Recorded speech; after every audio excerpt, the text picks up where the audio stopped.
I'll bet you if I went any place in Augusta tonight, or Portland, or Chicago, and at random picked a person on the street and said, what bothers you the most about what's going on in this country? I know what they tell me. Gas prices, Senator, don't you get it? They're killing us.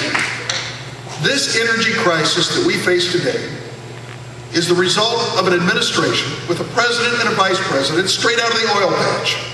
And the Bush-Cheney approach to this has been to say that these oil profits are something that we have to live with. Well, America can't live with the prices we're paying right now. You know what's going to happen next winter with heating oil in your part of the world? Oh, yeah. You know what's happening with gasoline prices now? You know what the jet fuel costs are doing to our airlines? What the diesel costs are doing to trucking companies? The prices of everything that we buy? If there were a president in the White House who understood this, he would call in these oil company executives and make it clear to them right now that their obscene profits are unacceptable. It is time for them to remember that America should come first, not their profits. Tom Allen knows this. Tom Allen stands for an energy policy which leads us to energy independence. And that's what we desperately need in this country. I know it's also hit you hard in terms of the loss of jobs. They tell me that over 200 workers at Katahdin Paper Company in Millinocket learned just yesterday and the day before that they'll be out of work in 2 months because the paper mill just can't keep going with oil at $135 a barrel. I know Mike Michaud that's a plant where he worked in, I think, was a union forklift operator. He knows that story. And that story is being repeated across America. If there's ever a time when we need the leadership in the White House and in Congress to make a difference, it is now. And it's a time for us to bring in a Democratic majority with Tom Allen, who has talked about not only the energy crisis and the state of the economy and employment, but health care. That's an issue that is destroying our country. With almost 50 million Americans not having health insurance, we need leadership to start moving us toward the day when universal health care in America is an accepted part of being an American citizen, not a privilege for those with the most money. Tom supports universal health care. You know, I mentioned Joshua Chamberlain, and I'm sure some of you were thinking, Durbin, don't you realize he was a Republican? Well, he was a Lincoln Republican, and that party's changed an awful lot. It sure changed a lot under George W. Bush. This is a president who discovered his veto pen to veto bills for stem cell research. A president who put exalting a political credo over scientific innovation. This was a president who used his veto pen to veto the Children's Health Insurance Program, a program Democrats wanted to expand so that kids who weren't poor enough to qualify for Medicaid or lucky enough to have parents with good health insurance would have a fighting chance for health care coverage. And of course, this is a president who used his veto pen time and again to stop us from bringing this war in Iraq to an end. This is also a Republican Party that created a Congress where they dispatched Tom DeLay and Dr. Bill Frist to Terry Schiavo's bedside to overrule her husband, her last wishes, and all the courts in the land. This is a Republican Party with a strategist in the White House who now is in the private sector, who focused on dividing America, pitting black against white, straight against gay, saying if you didn't wear a flag lapel pin, you weren't really an American. That's the kind of thing that they pushed in their party. And of course, it's a Republican Party hell-bent on the tax cuts for the wealthiest among us, a war on a credit card, and record-breaking deficits. My friends, we're only a few weeks away from a chance to change this America that we love for the better, to make sure that we elect a president of the United States who will lead us forward for the next 4 years and beyond with the values that we share, to make certain that the next appointment to the Supreme Court is someone who has the values of America in their mind and in their heart.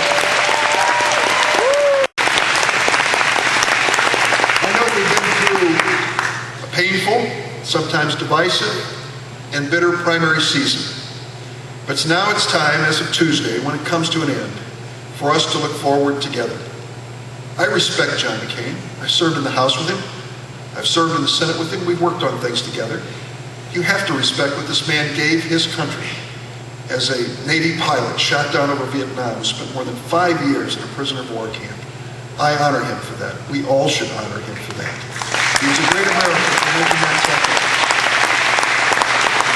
But as we look forward and ask John McCain what his vision of America is, sadly, it is a vision of a third term for George W. Bush. It is a vision of Bush's economic policies being repeated. You remember when they asked John about Bush's policies? He said that he thought that they'd been, quote, pretty good for America, close quote. John's wrong.